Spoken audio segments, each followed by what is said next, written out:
So we said we wanted to chat a little bit about the writing habit that you are busy working on.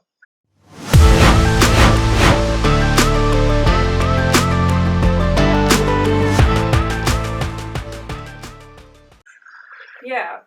So I was kind of thinking about this again, and I'm definitely not the perfect example because I haven't quite mastered the habit of writing. But I've made a lot of progress, and I think that that's something to look at. Yeah, I would say in a sense that makes you the perfect person to talk to about this, because if you if you if you talk to a Olympic gymnast, they will tell you that certain things are easy because they've done it since they were 3 or 4 years old. And I think the reverse of that is also true, is that maybe they will tell you it's very hard because they want to get across the endless hours of practice, et cetera, and to kind of elevate the status that comes with winning that Olympic medal. In the same vein that if you ask Stephen King about writing a novel, he will have a lot of opinions about that. But to me, where I struggle to relate, and even reading Stephen Pressfield or listening to some of his stuff, where he focuses very much on the process, I kind of find that there are huge gaps there in terms of, I have to come and sit in front of a typewriter or computer or book with a pen and write X number of words per day. Yeah.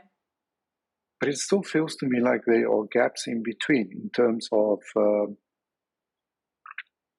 I don't know, the whole process. What do I mean by the whole process? Is how do you decide what you want to write about? Yeah. How do you figure out, is this an essay? Is this a blog post? Is this a short story? Is it a novel? Is it a song? Yeah. Is it, so there are so many, and then so that's why I am interested to kind of hear a little bit about your progression, because you, not too long ago, was also like, well, I want to write. Yeah. Yep. I actually, probably from a very young age, I've thought that I wanted to write books. When I was younger, I thought I would be writing fiction. Probably in my 20s, I thought that I had a lot of funny and embarrassing stories that I could write as short stories, just from biographical stories from my life.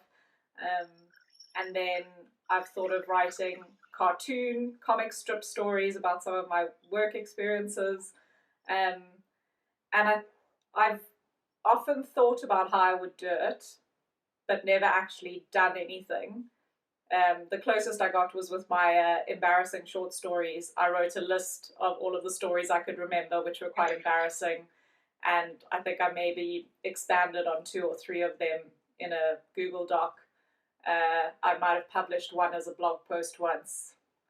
And I still have that list somewhere, and sometimes I read through it and wonder if I'll go back to it. So at the moment, what I've been doing is trying to just let my thoughts run freely and trying to document or write down all of those thoughts for a writing idea, even if I think they're maybe irrelevant or stupid or silly or dumb, and just writing down everything that I think of that could be a book idea or a cartoon idea or short story. And then I'm rereading them, so I'm jotting them down in my journal. And then if I think about them again a few days later, I'll go back to what I wrote before, and then I'll go back to the notes section of my journal and write a sentence or two and see if it goes anywhere. And then one of those ideas, I felt like it was going somewhere, so I started expanding on it a bit more, and I made an outline on a Google Doc, and I bought a notebook specifically for that story, and I started writing in my notebook every day. So that's where I am in my journey of writing. Okay, so So that's already very interesting to me, because you've got all of these different or collection of ideas. You don't know exactly what they will look like at the end, Nope. but you keep making notes, Yeah. even if it's just adding an idea for a Yep. story. And then you started fleshing out some of them, and now you picked one and you've given that some structure. What Yes. does what does that mean, to give a story structure? I'm completely clueless about how to do that. Hence the question. Well, the one that I decided to pursue that I felt like it might have legs, um, it actually feels a little bit. It's quite personal, and it feels a bit like a love letter to my family, to my immediate family, and so there are 5 of us in my immediate family. So I already knew I had 4 chapters because I decided to dedicate a chapter to each of the members of my family, and then I knew I would have an intro, and I knew I would have an outro, and I knew that there would be other chapters in between or before I get into who the family members are at the end. So I could see, 7 or 8 chapters already in my mind when I started thinking about this, and so that's what I put into my Google Doc. Um, I had like intro, beginning, where do we begin, kind of thoughts, and then into the family members, and then some thoughts on an outro. And now I started with that structure and following that in my writing thinking. So I started writing the intro, and then, like I say, I bought a notebook specifically for this story when I realized that maybe I could get somewhere. And I started writing in that order, and then realizing that actually it wasn't going to work like that. I needed to Mm, just jot down notes as I thought of them for specific people or specific chapters, or stories that I knew I wanted to tell and didn't want to forget about. So I started writing a lot more haphazardly in my notebook, and whenever I have an idea, I'll add it to here. And then when I want to actually flesh it out, I'll go onto my Google Doc and write in a bit more detail in each of the spaces where it belongs. So I'm not really writing um, in any kind of order. I'm just, as I think about it, I'm adding things in here and there. okay. I suppose that makes sense for the type of Yeah. book that you're putting together there. It allows you that freedom. So am I correct in saying that you're not following anybody's how-to recipe? No, this is my own. Okay. Yeah. This is my own. Which is I'm trying to yeah, commit which is to very doing encouraging. something every day, but I'm not giving myself, I think I mentioned this to you before, I'm not putting too much pressure on myself to say I need to write 1,000 words today and 1,000 words tomorrow. I'm kind of saying Mm, I need to do something towards my book every day. So whether that's a one-liner or a story that I want to talk about, or I'm just trying to do one thing every day. If I'm not feeling creative, then it might be transferring some of the notes I've already put into my notebook into my Google Doc and fleshing them out a yeah. bit. So as long as I'm doing something every day, I think I'll eventually get to a point where it might be a shell of a book. I don't know. Yeah. Yeah. So I'm thinking that it obviously depends on the type of book that you want to write in terms of what process one would follow. Um, you can imagine that if you want to write a self-help book, um, which I don't see why anybody would still want to write. Um, They do very another, well. they do very well. You're right, but anyway, so I suppose if it's more factual type of book, Yeah. then it would be more important to follow a structure. Yeah. But I think similarly, you would have to start off with these are the main points that I want to cover. Yeah. Um, and then I suppose also when you get to the stage where you are represented by a publisher, you would have to submit kind of Yeah. that to and they would come back and say, yes, this will work, or no, we don't want more of that. Yeah. Okay, but that's I think busy dying out very quickly, that model. As we've mentioned, a lot of people are self-publishing now, and yeah, I think that's probably going to gain more popularity. Yeah, and hopefully through that we will see more interesting books published. In other words, books that don't follow a specific recipe. Although I'm trying to think of books that I read where I felt that, you know what, if the structure of this book was just slightly different, maybe I could have enjoyed it more. Or and there's nothing that will really stand out for me. I think there is also that thing about tried and tested methods. Eventually, it will translate in what you write and how engaging that is. Yeah. And not so much about I just read a Twitter thread this morning about the cat in the hat. Yeah. And what the origin of the cat in the hat was. Now I'm going to butcher because I can't remember the dates and the names, but it was it in the 1950s, etc., where there was a study that said that kids don't learn to read as well as expected or as they should.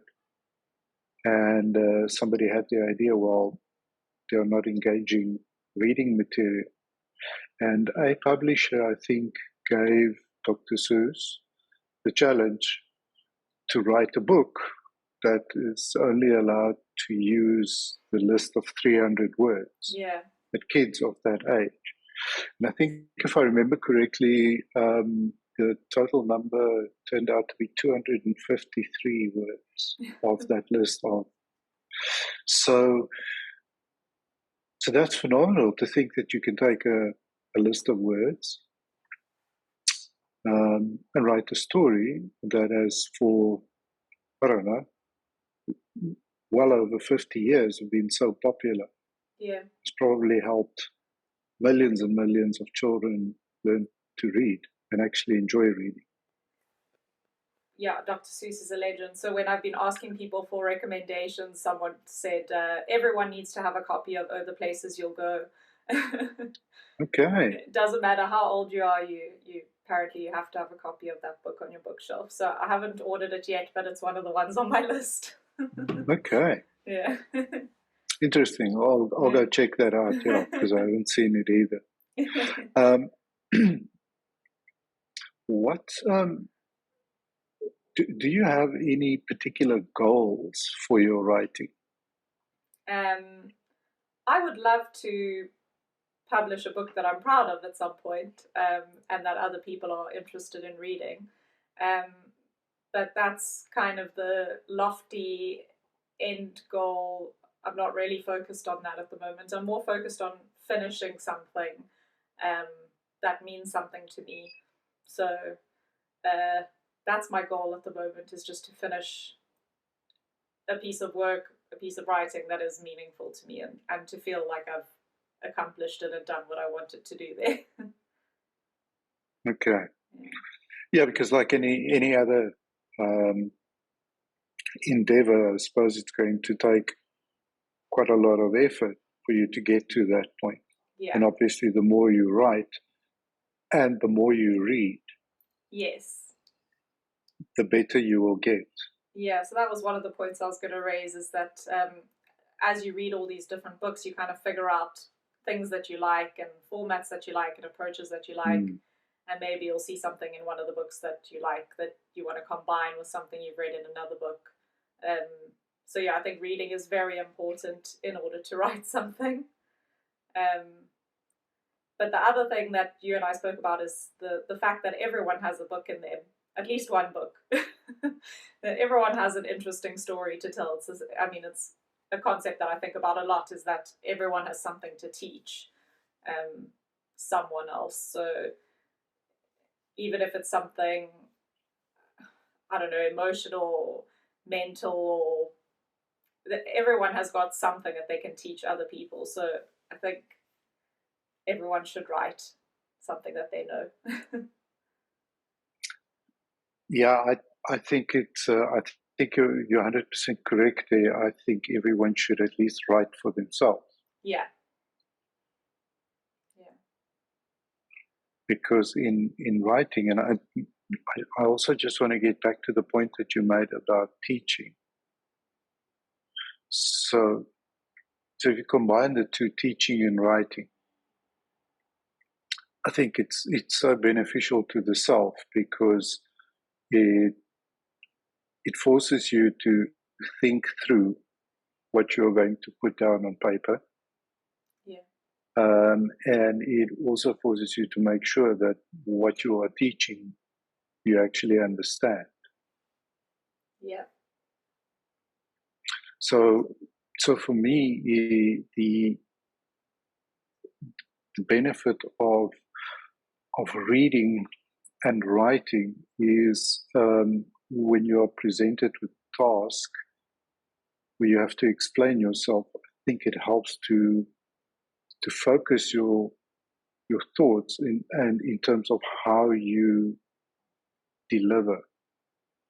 So whether it is having to, I don't know, do a speech or a presentation, you can actually use what you've learned from reading, and also from writing, in any of those situations. Does that make sense? Yeah, well, I think everything. I mean, the fact that you're writing something down and you're thinking about your thoughts means you have to have done a level of research, or I mean, that is only going to improve how you get your point across if you're able to read and write, and I think that makes sense. Except if you want to do your writing on social media, then you don't have to give any thought to. I don't know. Then the research comes afterwards in the comment section. Yes. The engagement. Yeah. Yeah. I've been following this company on LinkedIn, who they've obviously decided that their social media strategy is to be controversial and to comment on controversial topics. And they keep popping up in my newsfeed, commenting on other people who are trying to make statements just to get reach and engagement, and they call them out on it. And it's quite fun to watch the conversations that happen underneath that. And the people that rush to the defense of the original poster saying, oh, why do you have to comment? Why can't you just ignore it and move on? But I can see that that's their strategy, is that's how they're getting engagement. Yeah. Of course. Yeah. There's obviously a hell of a lot of that going on. Something that I also meant to ask you is, how often do you consult a dictionary? At the moment, not at all. I'm sure I will when I get further into the process. But what I have noticed, and I'm actually reading Speculator now, I sometimes come across words that I have not come across before, or I don't fully understand their meaning, and then I'll quickly get my phone out and Google it to make sure I know what I'm reading about. But at the moment, I think I mentioned this to you, I'm keeping it really basic, and I'm not being a perfectionist about my writing at the moment, at this stage of the process. I know that I'm going to put in countless edits before I show it to anyone, and I'm going to perfect it later on. But for now, I'm just trying to get the basic ideas out in writing, and from there I can flesh it out. So, yeah, at the moment, not at all. No, but I think, I mean, you took the question and applied it to the writing process, whereas I meant it more general, and you answered that question in terms of if you're reading something and there's a word that you don't understand or don't think that in the context, was this the best word? So that's very encouraging to me to hear, because I do that a hell of a lot. Yeah. Maybe I just have very limited vocabulary, but I do that a hell of a lot. Yeah. And And when I write, I will often look for synonyms Yeah. which may suit or fit the sentence better. Yeah. And I was wondering whether that is very common, whether everybody does that, actually look at at at meanings of words and exact meanings of words. And because I get the feeling, again, I mean, this is more if you look at social media, and like we said, people don't really pay a lot of attention to what they write. There is that we have lost the true meaning of words and phrases. Yeah. Kind of make it fit into the narrative that we want it to fit into. And sometimes these things catch on, and a little bit later we actually don't even think about the original word. There's a very funny video clip of George Carlin where he speaks about how we change the meanings of words. So, for example, we say somebody passed away. Yeah. What does that actually mean? It means the person died. Yeah. Anyway, so it's hilarious. I mean, in typical George Carlin style, the number of examples. Yeah. You know, um, so I think it's very valuable for me personally. It's very valuable to consult a dictionary, and I think it also helps me expand my vocabulary. Yeah. No, 100%. I've also had arguments with people where we disagree on when to use a term like objectively speaking or looking at that objectively or whatever, and then we'll have to go and Google what do we mean by objectively speaking, what's subjective, talking about biases. And so I've definitely, when I've been in conversations with people and you think that maybe you're not using the term correctly, and we could have an argument about it, then have to Google it and see who's right. And often it's neither of us. Often we both have it wrong. We're both using it in the wrong way. Well, I think it's also important there to kind of check the source that you're using. Yeah. Well, this is going to open a can of worms, and I think this needs to be a podcast for another day. But I've been having a lot of conversations with different people about how do you authenticate anything that you read or see or hear? Like, what is the sources of truth? Yeah. I think the conclusion I've come to is that you need to be looking at it from multiple angles and from multiple different sources to try and get some semblance of the truth. But you know that every angle is coming at it with some kind of bias, so you do know that none of the ones that you see are going to be the full 100% truth. There's always going to be a level of bias in whatever you're reading or watching or seeing. So, yeah, having to do some research and find your best. I don't know. Yeah, look, I mean, obviously there are lots of topics where, that's all over the place and so on. But even when you think about what is the correct meaning of a particular word, if you just type that into Google or ask ChatGPT, well, ChatGPT is very opinionated, I think, when it comes to things like that. But Google will obviously give you a list of, and I try not to go for only the first one. Yeah. Unless it's very obvious and okay, cool.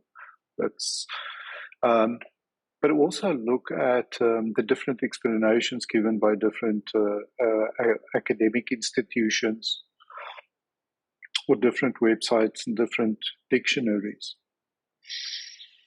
So I don't know. Maybe I'm the only person in the world who finds things like that interesting. No, I also find actually it look at interesting. two different universities, and then it's not a question of, oh, what is this, a woke university, or is this a more conservative university, or whatever. It is something as I don't know, as innocent or simple as a phrase or a word. So I do look at things like that and try to determine which is the more correct.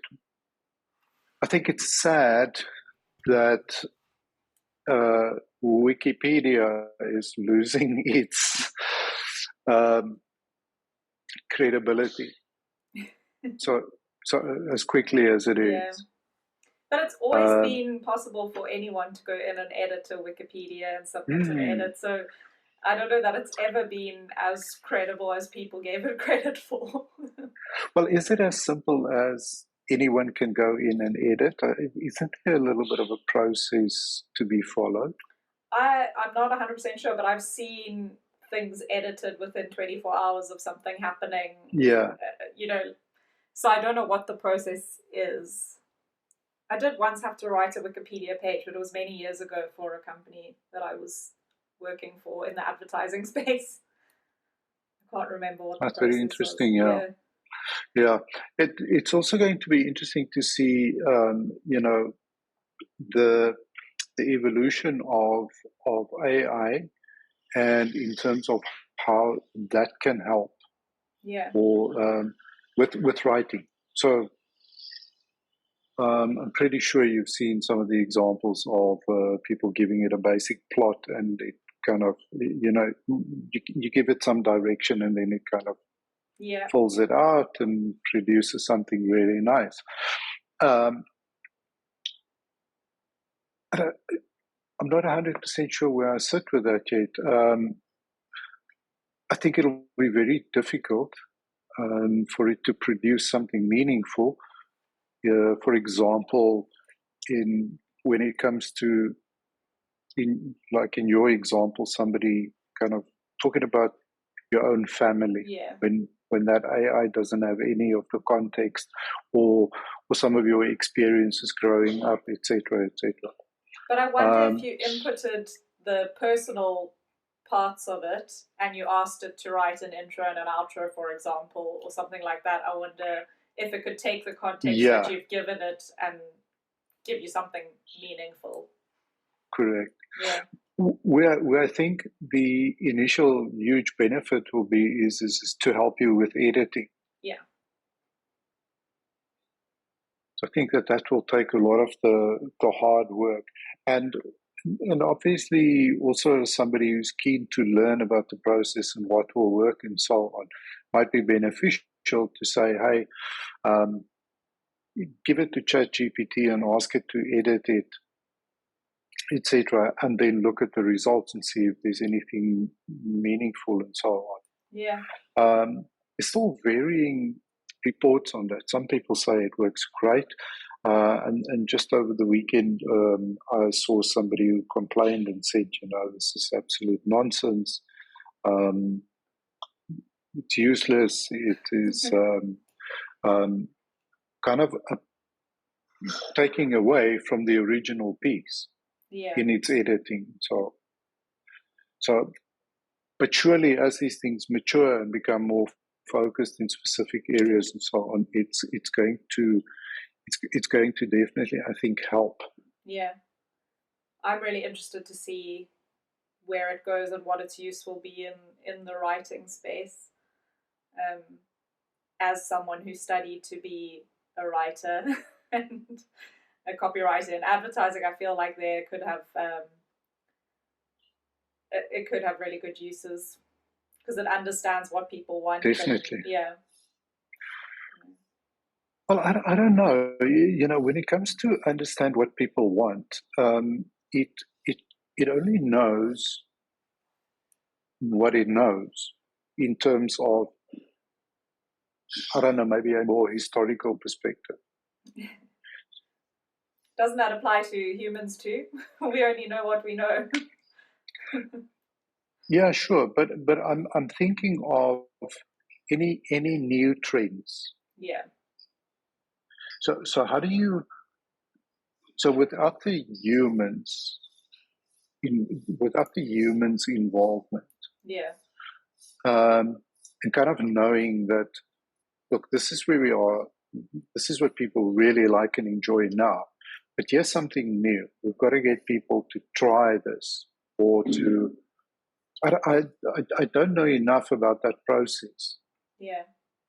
How do you take people forward onto that kind of journey? Um, and, and that's what I meant by kind of only has historical context. Yeah. I don't think it can see into the future. Yeah. And create this. The famous example is that um, Apple ad. The Super Bowl. Yeah. No. Even before that, the one about here's to the creators and the weirdos and the whatever and I so think that on. was the one that wasn't that the Is one that it? was Is it the first shown at okay? the Super Bowl? Yeah. Okay. Yeah. The weirdos. So I'm thinking in terms of those type of things. For that, you definitely need somebody with a lot of vision, as opposed to selling to people what you've seen work in a type of context. Yeah. But I think it's going to be beneficial and something to look forward to. So what you're actually trying to say, I think, is there will be a lot of copywriters out of jobs. Well, the ones that aren't willing to adopt a new way of doing things, I think. Yeah, I think that is so critical. It's about adopting the new way of doing things and freeing good copywriters up to do more of what they actually enjoy. Yeah. That still for me makes the most sense, and not so much people just losing their jobs. Yeah.